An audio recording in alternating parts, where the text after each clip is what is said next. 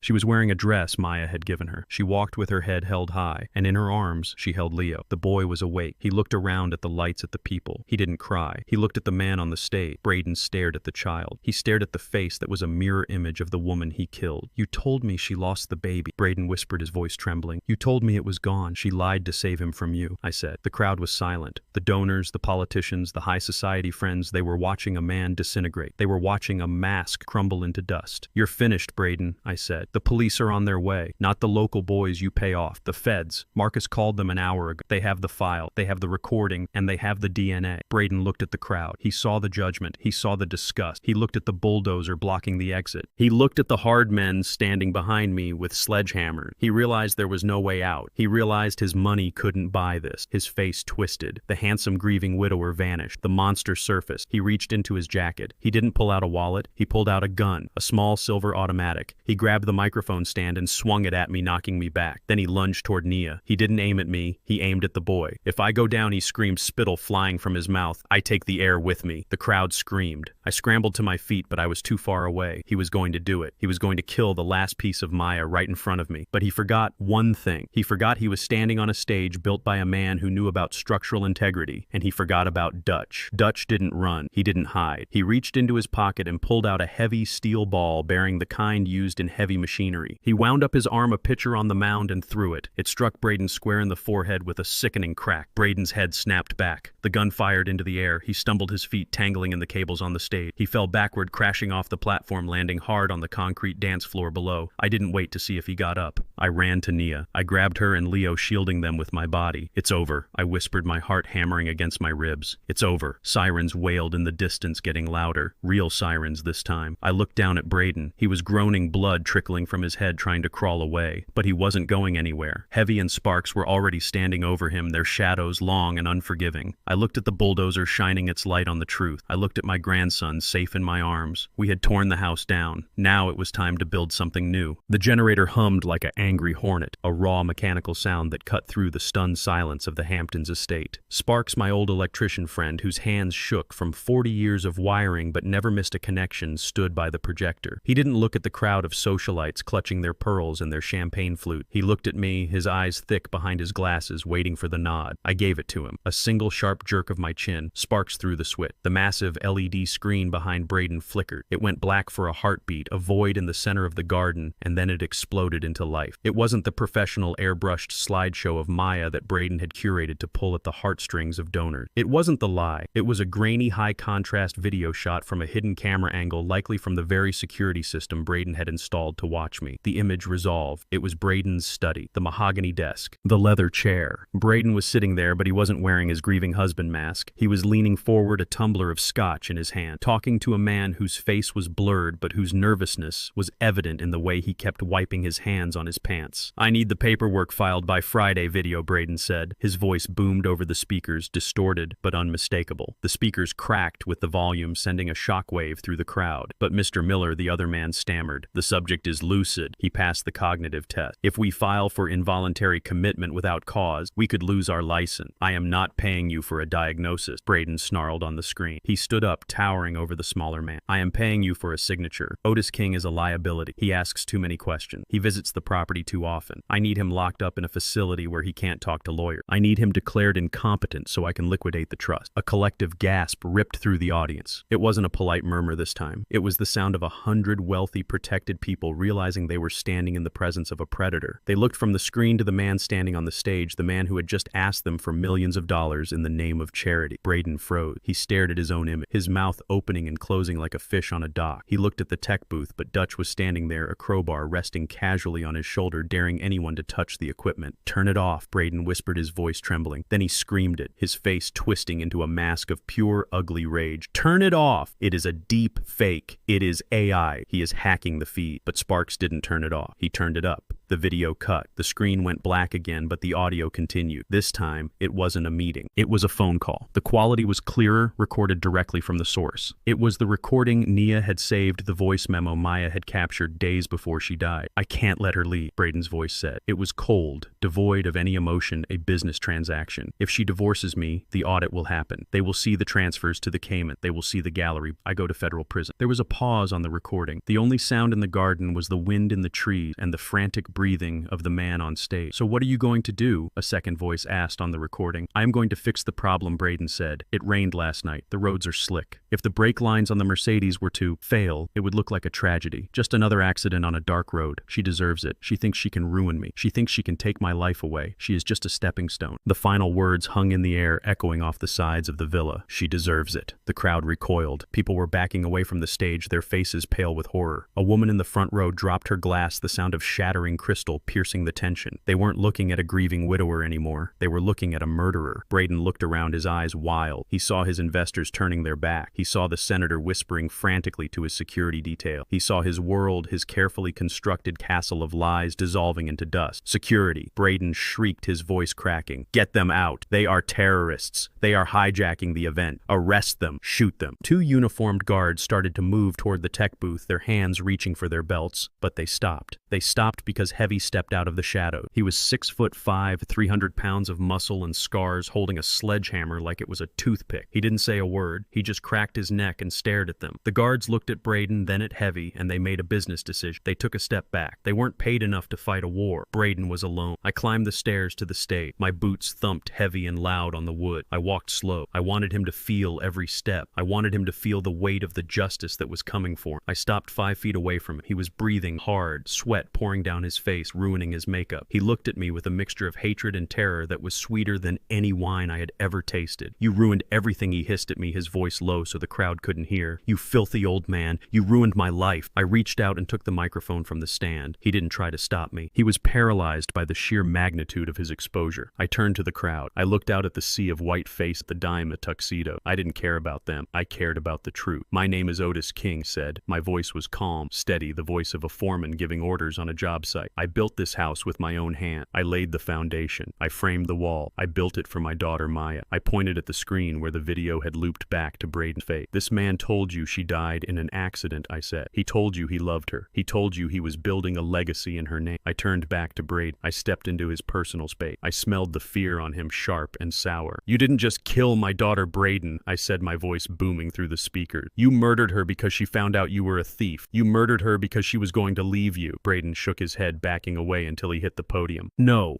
proof. You have no proof. I raised the hard drive in my other hand. I have the bank records, I said. I have the emails. I have the recording. And I have something else. I looked toward the side of the stage where the darkness of the garden began. Nia, I called out. A hush fell over the crowd again. From the shadows, a figure emerged. Nia walked into the light. She wasn't hiding anymore. She walked with her head high, her eyes burning with a fierce protective fire, and in her arms she carried a child. The crowd murmured. They craned their necks. Braden stared. He squinted against the glare of the bulldozer's light. He looked at the woman he had fired. He looked at the bundle in her arm. Leo lifted his head. The boy looked around at the lights, at the people. He wasn't crying. He was curious. He looked exactly like his mother. He had her eye. He had her chin. Braden's knees gave out. He grabbed the podium to keep from falling. No, he whispered. That is impossible. She lost it. She told me she lost it. She lied, I said. She lied to save him from you. Because you told her a child was a mistake. You told her a child would ruin your lifestyle. You told her you would get rid of it. I walked closer to him, pointing a finger at his chest. You didn't just kill my daughter Braden. You planned to kill my grandson. You hunted him down. You tore apart an apartment in the projects looking for him. You threatened to kill him in a jail cell to get me to sign over my land. The accusation hung in the air, heavy and suffocating. The crowd was silent, horrified. This wasn't just financial fraud. This was a monster in a suit. Braden looked at the boy. He looked at the undeniable proof of his own lies. He looked at the heir who would inherit the trust he had tried so hard to steal, the trust that would lock him out forever. He looked at me, and I saw the last vestige of sanity leave his eyes. He realized there was no talking his way out of this. There was no bribe big enough. There was no lawyer slick enough. He let out a sound that was half scream, half sob. He reached into his jacket. He didn't pull out a phone. He didn't pull out a wallet. He pulled out a gun, a small silver automatic pistol that glittered in the harsh light. Panic erupted in the crowd. People screamed and dropped to the ground. The security guards drew their weapons, but they were too far away. Braden didn't aim at me. He didn't aim at the crowd. He swung the gun toward Nia, toward Leo. If I can't have it, he screamed. His face twisted into a mask of madness no one can. He wasn't thinking. He was reacting. He was a cornered animal, lashing out at the thing that had trapped him. I didn't think either. I didn't calculate. I just moved. I dropped the microphone. I threw myself forward, putting my body between the gun and my family. I was 72 years old. I was tired. I was broken. But I was still a father. I heard the crack of the gunshot. I felt a hammer blow to my shoulder, a burning, tearing pain that spun me around. But I didn't fall. I couldn't fall. I roared a sound of pure primal rage. I slammed into Braden. I wrapped my arms around him, pinning his arms to his sides, trapping the gun. We crashed into the podium. We went down in a tangle of limbs and expensive fabric. The gun skittered across the the stage. I was on top of him. I punched him. I didn't use technique. I used 40 years of swinging hammers. I hit him in the jaw. I hit him in the nose. I hit him for Maya. I hit him for Ruth. I hit him for every lie, every tear, every dollar he had stolen. He struggled, scratching at my face, but he was soft. He was dough. I was granite. "Stay down," I screamed. "Stay down!" Strong hands grabbed my shoulders. Heavy and Dutch were there, pulling me off him. "That is enough," Boss Dutch shouted. "He is done. Look at him. He is done." I sat back on my heels, gasping for air, clutching my bleeding shoulder. Braden lay on the stage, his face a ruin, sobbing, curled into a ball. I looked up. Nia was standing there, clutching Leo, her eyes wide with terror. But they were safe. The bullet had missed them. It had hit me, and I was still standing. Sirens wailed in the distance. Real sirens this time. The cavalry was coming. I looked at the crowd. They were standing up, staring at us in shock. I looked at Braden, broken and weeping on the floor of the house he stole. "It is over," I whispered, the adrenaline fading into a dull, throbbing ache. But as I looked at the flashing lights approaching the gate, I knew it wasn't just over. It was finally set right. The video screen went black, leaving the garden plunged into a heavy, suffocating silence that felt louder than the music had been. The guests were statues in their tuxedos and gowns, their eyes darting between me standing on the dirt by the bulldozer and the man on the stage who had just been unmasked as a monster. Braden stood alone in the spotlight, his chest heaving, his face slick with sweat, his hands gripping the podium as if it were the only thing keeping him from sliding off the face of the earth. He looked around for an escape, but there was none. My crew blocked the exits, the bulldozer blocked the gate, and the truth blocked his lies. "You think a video proves anything?" Braden shouted, his voice cracking with a desperation that echoed off the stone walls of the villa. "That is digital trickery. You are a senile old man with a grudge and a computer. You have nothing. No judge will convict me on a voice recording you could have faked." I didn't shout back. I didn't need to raising my voice anymore. I had the ace of spades in my pocket, and I was about to play it. I turned my back on him for a second, facing the darkness behind the heavy steel tracks of the bulldozer. I nodded once. It was time. "Come out, Nia," I said, my voice low, but carrying in the stillness. "Bring him into the light." From the shadows of the machinery, a figure emerged. Nia walked forward. She wasn't wearing the maid uniform she had worn to scrub his floors in secret. She was wearing a simple white dress that belonged to Maya, a dress she had saved from the donation pile Braden had created the week after the funeral. She walked with her head high, her eyes burning with a fierce protective fire, and in her arms she carried the ultimate proof. She walked past me, past the stunned faces of the donors and the politicians, and she stepped into the halo of the halogen worklight. She turned Leo so he was facing the stage. The crowd gasped. It was a collective intake of breath that sucked the air out of the garden, because they didn't just see a child, they saw a ghost. Leo blinked against the harsh light, his small hand clutching Nia's shoulder. He looked around with wide, curious eyes, and in that light the resemblance was undeniable. It was terrifying. He had the same curve of the nose as my wife Ruth. He had the same stubborn set of the jaw as me. But his eyes, those deep almond-shaped eyes with the flecks of gold, they were Maya. It was like looking at my daughter 30 years ago. It was like she had been reborn in this boy just to stand here and point an accusing finger at her husband. Braden froze. His face went from red to a chalky gray. He stared at the boy, and for the first time that night he looked truly afraid. Not worried about his reputation. Afraid. Like he was seeing something that shouldn't exist. I walked up to Nia and put a hand on Leo back. I felt his small heart beating against my palm, steady and strong. The heartbeat of my legacy. The heartbeat Braden tried to stop. "You told everyone she died in an accident," I said, walking toward the stage until I was standing right below him, looking up into his wild eye. "You told everyone she was barren. You told everyone there were no heirs to the King estate, so the trust fund would dissolve and go to you." I reached into my pocket and pulled out a piece of paper. It wasn't a bank statement. It was a lab report. The red stamp of Rush Processing was still visible in the corner. "This is a DNA test," I announced, my voice booming without the microphone. "We ran it this morning. We compared this boy DNA with a sample I took from your bathroom last night, Braden. From your toothbrush." Braden flinched as if I had slapped him. He touched his mouth unconsciously, remembering the invasion of his privacy, realizing I had been closer to him than he ever dreamed. "The probability of paternity is 99.9%. I read the paper shaking in my hand, not from fear, but from rage. "He is your son, Braden. He is the son you tried to erase." "No," Braden whispered. He shook his head, backing away until he hit the back wall of the stage. "That is impossible. She got rid of it. She told me she got rid of it." The crowd began to murmur, an ugly sound of judgment and horror. They were putting the pieces together. The wife who died mysteriously. The secret child. The husband who wanted the money. "She lied to you," I said, climbing the first step of the stage. "She knew what you were. She knew that a child wasn't a blessing to you. A child was an anchor. A child meant the trust fund stayed locked for 21 years. A child meant you couldn't sell this house. A child meant you couldn't take the money and run off with your mistress." I took another step. "So you told her to get an abortion. You told her a child would ruin your lifestyle. You told her you didn't want to be a father father to a half-breed. Those words hung in the air, toxic, heavy. I saw the flinch in the faces of the socialites in the front row. I saw the disgust. Braden looked at the crowd. He saw his world collapsing. He saw the senator turning his back. He saw his investors pulling out their phones, probably texting their lawyers to distance themselves from him. He realized there was no spin for this. There was no PR move that could fix a secret son and a dead wife. "You are lying," he shrieked, his voice high, thin, losing all its smooth polish. "That brat isn't mine. She slept around. Everyone knew she slept around. That kid is sick. Look at him. He is a mistake." He pointed a shaking finger at Leo. "I didn't want him then, and I don't want him now. He is nothing. He is a glitch in the plan. I was going to be free. I was going to sell this place and start over. I deserved a new life. I deserved better than being tied down to her and that thing." He called my grandson a thing. The rage inside me turned cold. It wasn't a fire anymore. It was a glacier. It was a solid, unstoppable force. "You deserve a cell," I said, taking the final step onto the stage. "You deserve to rot, and I am going to make sure you do." I walked toward him. I didn't have a weapon in my hand. I didn't need one. I had the truth, and I had the will of a father who had been pushed too far. Braden looked at me. He looked at the bulldozer blocking his escape. He looked at the hard men standing in the shadows with their sledgehammer. He looked at Nia holding the child who proved his crime. He realized it was over. He realized the money wouldn't save him. The suits wouldn't save him. The lies had run out. And when a narcissist runs out of lies, they turn to violence. His face twisted. It wasn't the face of a man anymore. It was the face of a cornered rat. His eyes darted around the stage looking for a weapon, looking for a way out. He reached into the inside pocket of his tuxedo jacket. I thought he was going for a phone. I thought he was going to call his lawyer or maybe try to transfer money one last time. But he didn't pull out a phone. He pulled out a gun. It was a small silver pistol, sleek and expensive, just like everything else he owned. A .25 caliber automatic, the kind of gun a coward carries to feel powerful. Screams erupted from the lawn. The crowd scrambled, dropping to the ground, overturning chairs in their panic. People were trampling each other in their rush to get away from the stage. Braden didn't aim the gun at me. He knew I wouldn't stop. He knew I wasn't afraid of dying. He swung the gun toward the garden, toward the light, toward Nia, toward Leo. "If I can't have it," he screamed, spittle flying from his mouth, his eyes wide and white with madness. "No one can. I will burn it all down. I will kill the air. I will kill the proof." He wasn't thinking. He was reacting. He was trying to destroy the one thing that stood between him and the money. If the boy died, the trust unlocked. In his twisted, broken mind, he thought this was still a negotiation. He thought this was a way to win. Nia froze. She clutched Leo so tight he started to cry, a thin, wailing sound that cut through the chaos. She turned her back to the stage, trying to shield him with her own body, but she was exposed. She was in the open. I didn't think. I didn't calculate the distance. I didn't think about my bad knees or my 72 years. I didn't think about Ruth or the peace of retirement. I just saw the gun. I saw the line of fire, and I saw my blood. I lunged. I threw myself across the few feet of space separating us. It felt like moving through molasses. It felt like time had stretched out into a long, thin wire. I saw Braden's finger tighten on the trigger. I saw the muzzle flash a blossom of fire in the night. "No!" I roared a sound that tore my throat raw. I didn't reach the gun. I didn't reach his arm. I threw my body into the path of the bullet. I put myself between the monster and the future. I felt the impact. It wasn't like the movies. It didn't throw me back. It felt like a sledgehammer hitting me in the shoulder, a hot, searing pain that spun me around and knocked the breath out of me. But I didn't fall. I couldn't fall. I slammed into Braden. My momentum carried us both. We crashed into the podium, sending wood and microphones flying. We hit the floor of the stage hard. I ignored the fire in my shoulder. I ignored the black spots dancing in my vision. I grabbed his wrist. I squeezed with the grip strength of a man who had hauled bricks for 40 years. I heard a snap. I heard him scream. The gun skittered across the floor, sliding away into the darkness. I was on top of him. My blood was dripping onto his white shirt, staining it the color of justice. I looked down into his eyes. I saw the fear there. I saw the pathetic weakness of a man who had never fought a fair fight in his life. "You loose end," I growled through gritted teeth. "You don't get to hurt them. You don't get to touch them." He clawed at my face, his fingernails digging into my skin, but he was nothing. He was smoke. He was ash. I raised my fist. I wanted to end him. I wanted to finish what the law couldn't. I wanted to pound him into the floorboards of the house he stole. But then I heard a sound. Grandpa. It was a small, terrified voice. I froze, my fist hovering in the air. I looked up. Nia was standing there, holding Leo. He was looking at me. He was crying, reaching out a hand toward me. He knew who I was. He called me Grandpa. I looked back down at Braden. He was whimpering, curled into a ball, waiting for the blow. He wasn't worth it. He wasn't worth the stain on my soul. He wasn't worth my grandson seeing me become a killer. I lowered my fist. I grabbed him by the lapels of his expensive jacket and hauled him up. I slammed him back down again, pinning him. "Stay down," I said, my voice low and dangerous, "or I will let go and let the crowd have you." Heavy and Dutch were there a second later. They pulled me off him. Heavy put a knee in Braden's back, holding him down, while Sparks kicked the gun off the stage. I stood up swaying. My shoulder was burning, but I felt light. I felt clean. I walked to the edge of the stage. I looked down at Nia. I looked at Leo. "Are you okay?" I asked, my voice raspy. Nia nodded, tears streaming down her face. "We are okay, Otis. You saved us." I looked at my shoulder. The blood was dark against my jacket. "I didn't save you," I said. "You saved me." Sirens wailed in the distance, closing in fast. Real police this time. The feds. Marcus had come through. I looked out at the crowd, at the ruins of the gate, at the lights of the bulldozer shining like a beacon in the night. The party was over. The house was broken. But for the first time in 4 years, the foundation was solid. The sound of the gunshot was not a bang, it was a crack, like a dry branch snapping under a heavy boot in a dead forest. I didn't feel the bullet bite into my flesh immediately. I felt the impact first. It was like being hit in the upper chest with a sledgehammer swung by a giant. The force of it spun me around, my boots skidding on the polished wood of the stage, the world tilting on its axis as the breath was driven from my lungs in a violent whoosh. For a second, there was no pain, only a cold, numb shock that spread from my shoulder down to my fingertips. I stumbled, my vision graying at the edges, my knees buckling under the sudden weight of my own body. I heard a scream, high and terrified. It was Nia, but I didn't fall. I couldn't fall. If I went down, there was nothing standing between that maniac and the child. I forced air back into my lungs with a ragged gasp. I planted my feet. I looked up. Braden was standing there, the silver pistol still raised, smoke curling from the barrel. His eyes were wide, the pupils blown black with adrenaline and madness. He looked surprised that I was still standing. He looked surprised that the old man he had written off as garbage had taken a bullet and refused to die. He leveled the gun again. He was going to finish it. He was going to put the next one in my head. I didn't give him the chance. I roared. It wasn't a word. It wasn't a curse. It was a sound that came from the deepest, darkest part of my soul. A sound of pure, unadulterated fury that had been building for 4 years. I lowered my head and I charged. I hit him with 200 pounds of momentum and 72 years of rage. I hit him low, my good shoulder driving into his midsection. The air left him in a wet grunt. We went airborne, crashing backward into the podium. The wood splintered with a deafening crunch, microphones feeding back with a high-pitched squeal that made the crowd cover their ears. We hit the floor hard. I was on top of him. The gun skittered away across the stage, spinning into the darkness. Braden wasn't a fighter. He was a man who paid people to do his fighting. He was a man of soft hands and manicures. He panicked. He started thrashing, clawing at my face, his fingernails digging furrows into my cheeks. He was screaming a high, thin sound like a trapped rabbit. "Get off me!" he shrieked. "Get off me, you animal!" I ignored the blood running down my face. I ignored the fire that was starting to wake up in my shoulder, a burning agony that pulsed with every beat of my heart. I grabbed his wrists. I pinned them to the floor. My hands were rough, scarred from decades of laying brick and bending steel. His wrists felt fragile in my grip like dry twig. "You wanted to kill him," I growled, my face inches from his. "You wanted to kill a baby. I didn't." Braden sobbed, his composure shattering completely. "It was an accident. I was scared." "Let me up." "Liar," I spat. I shifted my weight using a move I had learned 50 years ago in a bar fight in Chicago when a man tried to pull a knife on me. I trapped his right arm under my knee. I grabbed his left arm, the one that had held the gun, and I twisted it. I torqued it behind his back, pushing it up toward his shoulder blades until the joint reached its limit. Braden screamed, arching his back, his face pressed into the floorboards. "Stop, you're breaking it." I leaned in close to his ear. "You broke my family, Braden. You broke my daughter. You tried to break me." I applied just an ounce more pressure. Not enough to snap the bone, but enough to make him understand that his life was entirely in my hand. Enough to make him feel the helplessness he had inflicted on Maya. "Who is the animal now?" I whispered. He stopped fighting. He went limp, sobbing into the wood snot and tears ruining his expensive silk shirt. Heavy and Dutch were there a second later. Heavy put a massive boot on Braden's back, pinning him down like an insect. Sparks kicked the gun off the stage, sending it clattering onto the grass below. "We got him," Boss Heavy rumbled. "We got him. Let him go." I took a deep breath, the air shuddering chest. I released Braden's arm. I sat back on my heels, swaying slightly. The adrenaline was fading, leaving behind a cold, clammy weakness. The pain in my shoulder was a living thing now gnawing at my collar. I looked up. The garden was a sea of chaos, but through the flashing lights and the running people I saw them. Marcus was walking up the driveway. He wasn't running. He was walking with the long, purposeful strides of a man who has brought the hammer down. Flanking him were 6 men in windbreakers with the letters FBI emblazoned in yellow on the back. They didn't come to the stage. They fanned out, securing the perimeter, taking control of the scene from the private security guards who were now standing around looking useless and terrified. 2 agents rushed the stage, weapons drawn but pointed at the ground. Federal agents, one shouted, "Nobody move!" They saw Braden pinned under Heavy's boot. They saw me bleeding sitting on my heels. They saw the carnage of the podium. One agent moved to Braden. He hauled him up roughly. He didn't treat him like a grieving widower. He didn't treat him like a VIP. He spun him around and slammed him against a stage truss. "Braden Miller, you are under arrest for money laundering, wire fraud, conspiracy to commit murder, and the attempted murder of a federal witness," the agent barked. Braden tried to speak. He tried to summon some of that old arrogance. "Do you know who I am?" He sputtered, blood dripping from his nose. "I am a personal friend of the senator. This is a mistake. Call my lawyer." The agent ignored him. He slapped the cuffs on. The sound of the ratchets clicking tight was the sweetest music I had ever heard. "You have the right to remain silent," the agent said, spinning Braden around. They dragged him toward the stairs, and then the lights came back on. Not the stage lights, the media lights. A news helicopter was hovering overhead, its spotlight bathing the garden in a harsh white glare. News crews who had been listening to the police scanners were pushing against the ruined front gate. They had cameras with telephoto lenses. They were broadcasting live. They caught it all. They caught Braden Miller, the golden boy of the Hamptons, being dragged down the stairs in handcuffs, his face bruised, his tuxedo torn, weeping like a child. They caught the investors in the crowd turning their backs on him, covering their faces to avoid being associated with him. They caught the total, absolute destruction of his reputation. He looked up at the cameras. He saw the red tally light. He realized that this wasn't just an arrest. It was an execution. His career was dead. His social standing was dead. The lie was dead. He looked at me one last time before they shoved him into the back of an unmarked SUV. His eyes were empty. There was no hate left in, just a hollow, bottomless fear. I watched the car drive away. Then my legs gave out. I slumped forward, my vision tunneled. The pain was overwhelmed. Otis. It was Naya. She was there, dropping to her knees beside. She still had Leo in one arm, but she was using her free hand to press against my shoulder, trying to staunch the bleeding. "Hold on, Otis," she was crying. "The paramedics are coming. Just hold on." I looked at her. I looked at Leo. The boy was reaching for me again, his small fingers brushing my cheek. "He's safe," I rasped. "He's safe," Nia said, sobbing. "You saved him. You took the bullet." I looked past her at the house. The windows were dark. The party was gone. The facade was stripped away. It wasn't a villa anymore. It was just a building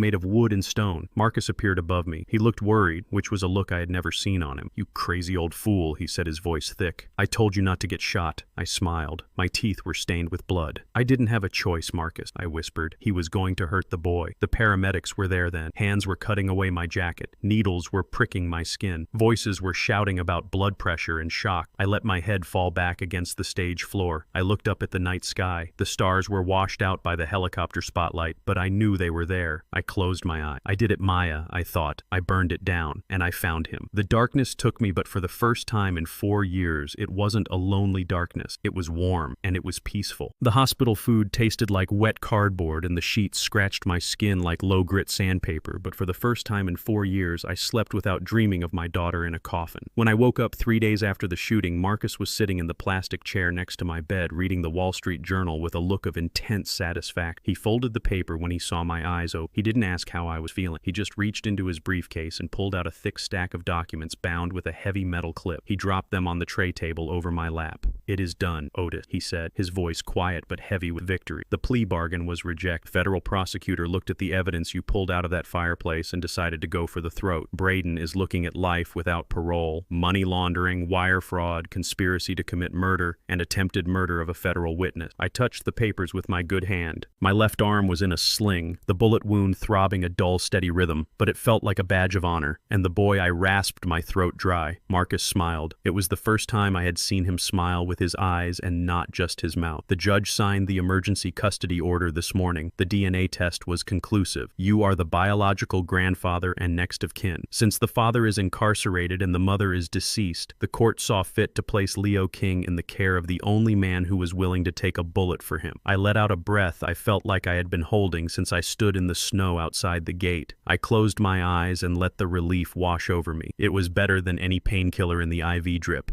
And the house, Marcus added. The deed transfer was flagged as fraudulent. The sale to the shell company has been voided. The asset freeze on your accounts has been lifted. The villa is yours, Otis, legally and completely. I looked at the ceiling tiles, counting the little dots. I had the house. I had the truth. "Get me out of here, Marcus," I said. "I have work to do." Recovery was slow. At 72, a bullet hole doesn't heal overnight, but I didn't have time to sit in a recliner and watch daytime television. I had a house to fix. When we pulled up to the gates a week later, the police tape was still fluttering in the wind. The wreckage of the iron gate I had crushed with the bulldozer was pushed to the side, a twisted monument to the night everything changed. Nia was driving my truck. She looked nervous, her hands gripping the wheel tight. Leo was in the back seat, strapped into a new car seat I had bought with cash, singing a song about a baby shark. We parked in the driveway. The house looked different in the daylight. The windows were dark. The lawn was torn up where the tracks of the dozer had churned the earth. It looked like a war zone. It looks sad, Nia whispered. It looks like a job site, I corrected her. And we know how to handle job sites. I didn't hire a contractor. I didn't hire a fancy design firm from the city. I made 3 phone calls. The next morning, Dutch Heavy and Sparks rolled up in their beat-up vans. They brought coffee donuts and enough tools to build a skyscraper. We didn't start with paint. We started with demolition. I walked into the living room, the place where Braden had held his court. I pointed at the marble wet bar he had installed in the corner, the one that cost $20,000. Get rid of it, I said. Heavy swung his sledgehammer. The marble cracked with a satisfying sound. We tore it out. We tore out the mirrored walls in the dining room. We tore out the track lighting that made the place look like a nightclub. We stripped the house of every single thing Braden had touched. We filled 2 dumpsters with his furniture, his art, his expensive rugs that smelled of cigar smoke and arrogance. Nia was hesitant at first. She walked around like she was still the maid, afraid to touch anything. This is not a museum, Nia, I told her, handing her a paint roller. And you are not the help. You are the lady of the house. You pick the color. She picked a soft, warm yellow for the kitchen. We painted over the cold, sterile gray Braden had chosen. We sanded the floors, removing the stains of the party. We brought in furniture that was meant to be sat on, not looked at. Big, comfortable chairs, a sturdy oak table, rugs that could handle a toddler spilling juice. We turned the master bedroom into a guest room. I couldn't sleep in there. Too many ghosts. I took the room down the hall, the one with the view of the garden, and we made a room for Leo. It was the room next to mine. We painted it blue. We filled it with toys. I built him a bed with my own hands, sanding the wood until it was as smooth as silk. I carved a little lion into the headboard. It took us 3 months. 3 months of sweat and sawdust. My shoulder ached every night, but it was a good ache. It was the ache of building something real. The neighbors watched us from behind their high hedges. They didn't know what to make of us. A crew of old men, a young black woman, and a toddler turning a multi-million-dollar estate into a home. They probably thought we were ruining the property value. I didn't care. One afternoon, I was in the garden replanting the roses. The bushes had been trampled during the chaos, but the roots were strong. They just needed care. Nia came out carrying a tray of lemonade. She sat down on the grass next to me. He asked about his dad today, she said quietly. I stopped digging. I wiped my hands on my jeans. What did you tell him? I told him his dad was gone, she said. I told him his dad couldn't be with us because he made bad choices. I nodded. That is the truth. She looked at me, her eyes searching my face. Otis, why are we staying here? We could sell this place. We could move back to the city. We could buy a penthouse. Why keep this house? It has so many bad memories. I looked at the villa. The afternoon sun was hitting the new yellow paint, making it glow. I looked at the window where I had broken in. I looked at the chimney where the journal had been hidden. Because Maya wanted this, I said. She didn't want the parties or the money laundering. She wanted the ocean. She wanted the peace. If we sell it, Braden wins. If we sell it, we are saying that his corruption was stronger than her dream. I pointed to the spot on the lawn where the stage used to be. We had torn it down and planted grass seed. It was already coming in green and soft. We are not keeping the bad memories, Nia, I said. We are burying them. We are building over them. That is what builders do. We fix the foundation and we keep going. She smiled. She leaned over and kissed my cheek. You are a good man, Otis King. I am a tired man. I grunted, getting back to work. By the time summer hit, the house was finished. It didn't look like a magazine cover anymore. It looked like a home. There were toys scattered in the living room. There was the smell of cooking coming from the kitchen, not catering, but real food. Fried chicken, collard green, macaroni and cheese. I sat on the back porch. I had built a new railing, sturdy and strong. I sat in a rocking chair that used to belong to my wife, Ruth. I had brought it out of storage from Chicago. The sun was setting, painting the sky in streaks of purple and orange. The air smelled of salt water and fresh-cut grass. I held a can of beer in my hand. It wasn't imported craft brew. It wasn't vintage wine. It was the same cheap domestic lager I had been drinking since I was 20. It cost $1 a can. It tasted victory. I took a sip,